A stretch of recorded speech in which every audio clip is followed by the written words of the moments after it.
What's going on, YouTube? It's Ashcon, aka Dropped Out Beats here, and today I wanted to start a new series where I react to musicians talking about their drug use or drug use from their friends, parents, just drug use that they have experienced, maybe secondhand, firsthand, whatever it may be. Why am I doing this? That is because I'm a trained addiction neuroscientist, and quite frankly, I think that a lot of the information surrounding drugs in the music space is bad information. And so I wanted to start providing some commentary around the information that we hear in, whether it be hip hop, as I make hip hop beats, whether it be hip hop, rock, EDM, hardcore, metal. I don't care. I think there's too much bad information out there. And so I believe I am qualified to start providing better information. Not that this video is specifically bad information, but we're going to start by reacting to it because it's a great interview by Bootleg Kev. Shout out Bootleg Kev. It's a great interview by Bootleg Kev where he's talking to Lefty Gunplay, and this video specifically is titled Lefty Gunplay Addresses His Drug Use and Alcohol Dependency. Being that I studied alcohol use disorder for 5 years in grad school, I like to think that I am qualified to talk about alcohol dependency. So let me throw my headphones on and let's get into it. Like battling your drug use, that's your demons to conquer. Yeah. Have you been able to kind of... That's not my demons. That's my happy needs. Well, I was going to say, like, obviously you're aware that, but people say about you. I don't give a fuck. No, I know you don't care. I'm a millionaire. But I was going to ask... Are they whipping a Maybach? No, I'm not saying that, but I'm saying, like... They got real chains on their neck, you know what I'm saying? But how much of it is overblown in terms of your drug use, and how much of it is... You know, like, I mean, I don't really do drugs that much anyways. If you ask my homie, like, he's the one that sees me, even solely sees me when I do drugs. I drink liquor mostly. Right. The liquor is probably my problem where I'm like... So I think it's funny that in, America, Western culture, whatever you want to call it, we talk about drugs and alcohol, right? As if alcohol just isn't another drug. And quite frankly, that is the case. Alcohol is just another drug. So to say that you don't do drugs, but you do alcohol is, those two things contradict one another. You either do drugs of which you include alcohol, or you don't do drugs which includes alcohol, as in you don't use alcohol. Quite frankly, I think if you don't use drugs, you shouldn't drink soda or drink coffee either, because that includes caffeine, and caffeine is a drug.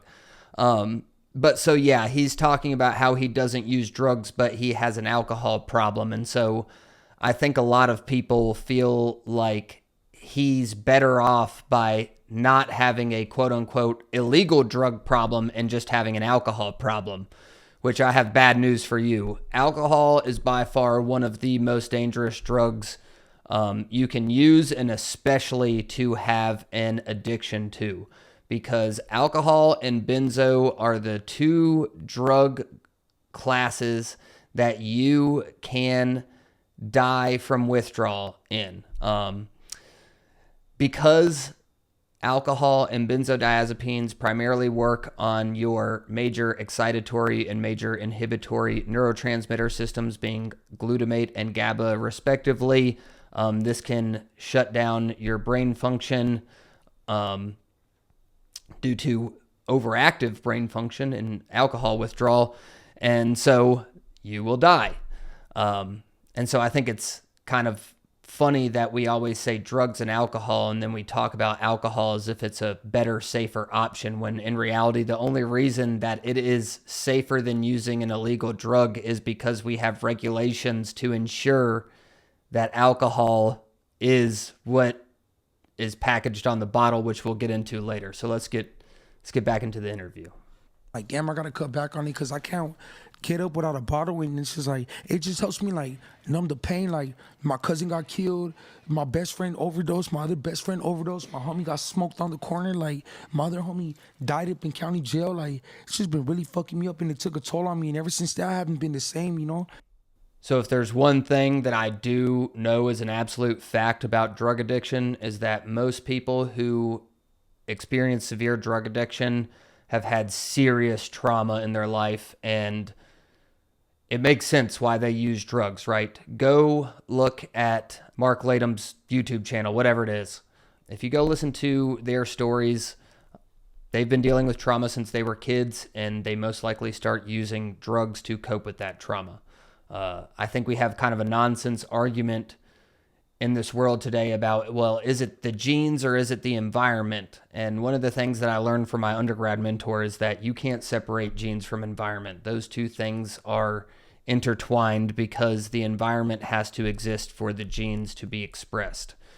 So that's something to keep in mind when thinking about drug use and drug addiction, is that it's most likely the case the person has experienced a lot of trauma, and it is factually the case that we need to address that trauma to start dealing with the drug use. And just knowing my grandma's gonna pass away soon, like she's older, my mom. Yeah, I mean, you can already hear him discussing some anxieties of his grandma passing away, and then I think he discussed some of his friends passing away and ODing, and you just got to feel for the guy, man. Like, I've lost my family members that I was extremely close to, my brothers and sisters, basically, and, you know, you can't do anything but feel extremely bad for somebody in this case, and then once you can empathize, it makes sense of why somebody would use alcohol to numb the pain. But so let's skip a little bit ahead here and see what else Lefty Gunplay and Bootleg Kev discuss. You mentioned some of your friends have overdosed. Have you ever been worried about like that? I don't fuck with pills, man. You don't do that? I don't fuck with pills. Double clap for that. Smart man right there. Smart man. I don't fuck with pills. I don't recommend you fuck with pills either. And we'll just let Lefty Gunplay tell us why. I don't pop pills. It's never been my thing. I don't pop pills. I don't do heroin. It's never been my thing. Because that's kind of the... That's where you get fucked up, right? Because that's where the shit's pressed. So let's be sciencey about this. So Bootleg Kev says that's where you get fucked up because that's where you get stuff that's pressed. And so what he's referring to, I'm sure most of you understand. If you don't, I'll spell it out for you. It's that he's talking about pills being laced with fentanyl. That leads to fentanyl poisoning. This is not a drug overdose. Unless you are seeking out fentanyl, which they will talk about later in this video, unless you are seeking out fentanyl and you think you're taking heroin and you take fentanyl, that's fentanyl poisoning, not a drug overdose. But so what I'm getting at here is that Lefty uses arguably one of the most dangerous substances on a daily basis. Presumably he's the one that said that earlier, but the danger in using drugs like opioids is not necessarily the potency or the fact that they're illegal. It is the fact that you are buying something that you don't know what you are getting, right? If you buy heroin and you think it's heroin and then you dose yourself as if it were heroin, but it is fentanyl, you are going to die as a result of poisoning. It is not an overdose and it is poisoning because you thought you were taking one thing and a different substance ended up in your body and killed you. It is not the fault of the person, and I'm tired of everyone blaming it on the person. You use alcohol, you use drugs that are just as dangerous as opioids. If we had a safe supply of opioids. Let's get back to the video. Yeah, I don't touch that shit. My homie knows how. Even my head, I don't do that shit, huh? Hell no, man. That's a no. What is your choice? That's my homie right there on the shirt. That's the one that just OD'd the other day. Oh, shit, man. That's terrible. I got out of jail the day he OD'd and shit, the day they had the burial. You know what fucked me up? He used to be in my pad just a couple months ago, and we were definitely not applauding his homie ODing. Rest in peace to his homie. I'm so sorry. We were just applauding the fact that Lefty Gunplay is advocating. Do not do pills.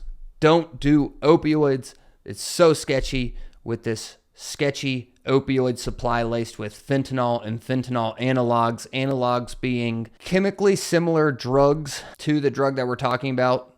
that have been modified slightly to have slightly different pharmacokinetics and dynamics in the body. But so let's skip ahead one more time here, and this will be the last little bit that I react to. Really like this interview. Good job, Bootleg Kev. Good job, Lefty Gunplay. Yeah, I don't fuck with pills, man. That's a no-no. I got too much going on. I wouldn't even play with it. I got. It's a bigger picture than that shit. I never don't do them blue pills, kids. That's just bad for That's you. gambling with your Yeah, life. you're playing wrestling. That's what we applauding. You might as well hold a gun to your head and get the same high. You know what I'm saying? That shit is out. That's just all lace. It's all cut. You don't know what you're gonna get. You know how you can tell if the pills real or not? How? You want me to tell the kids if they're really about that? You put the flashlight on your camera. You put the flash on. You put the pill under your flash. If you can see the pill through, it's good. If the pill's cut, you can see it's all fucked up. Oh, you can see it. You can put the blue pill on the camera and see if you're gonna OD or not. You turn it on. But some kids are so crazy, they want the shit that makes you OD. Yes. Okay, we paused at a perfect time. As an addiction neuroscientist, I cannot endorse that statement on how to test your pills.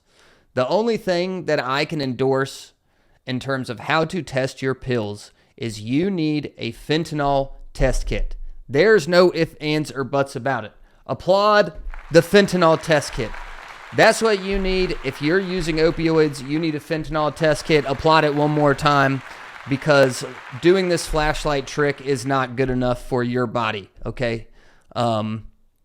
I don't recommend doing this because it's not a guaranteed way to know that there is or isn't fentanyl in your pill unless you are seeking out fentanyl. I wouldn't do this if you're seeking out fentanyl because you don't know how much fentanyl is in the pill.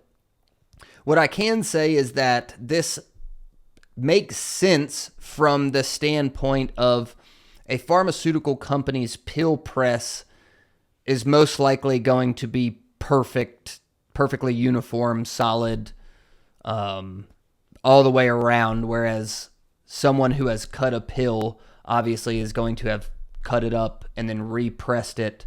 And so you might be able to see cracks. One thing I guess you could say is that if you see obvious cracking in your pills and you don't even have to hold a light up to it or anything, it's probably cut and it's probably dangerous, and I don't advise you taking that drug.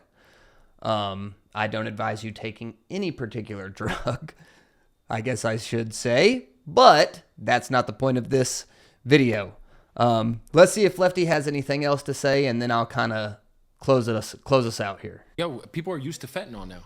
Yeah. They're like, they have County jail, that shit's a no-no. That shit's banned in the county. Okay, yeah. So basically, they just talk about how people are seeking out fentanyl, and it makes sense because fentanyl is very potent drug. And so if you can find a drug that is more potent and take less of it, that's an advantage, especially in drug trafficking, where if you can get an incredibly small amount of drug that is also very powerful through the border or, into a concert, whatever it is, right? It's going to be easier to use that drug, and then by consequence, it's going to be easier to overdose because such a small amount is pharmacologically active. So anyway, yeah, this was my first YouTube Reacts video to musicians talking about their drug use. Shout out to Lefty Gunplay for being open about his alcohol use. And again, applaud him saying he doesn't use pills, don't use pills. I feel for all of his homies, family. Rest in peace to all of them. If you have lost people to drugs, I feel for you. Rest in peace to all of your friends as well. Please get in the comments if you see more interviews that you would like me to react to of your favorite musicians talking about their drug use or their friends' drug use. Being that, I spent 10 years of my life pursuing an addiction research career, I think I am especially qualified to talk about these things. I've also grew up in the music scene and been around more people using drugs and more people selling drugs than I can talk about in one YouTube video. So yeah, subscribe to the channel if you like this content. Please comment down below if you have any questions. If you struggle with drug addiction, I'll have to get all of my contacts together of who exactly you need to contact. For now, find a substance use disorder therapist, and they should be able to start helping you out. You are helping yourself out by seeking a therapist. Good for you if you acknowledge that you have a problem. Again, my name's Ashkan. I am a qualified addiction neuroscientist who hopes to be making a lot more of these reaction videos, so please give me ideas in the comments below. Otherwise, appreciate you people. Subscribe to the channel. Dropped Out Beats. Turn on, tune in, and drop out. We'll talk about that another day. I'm going to have to figure out like how to do the pointing, right? Like, where do I? All right, peace out.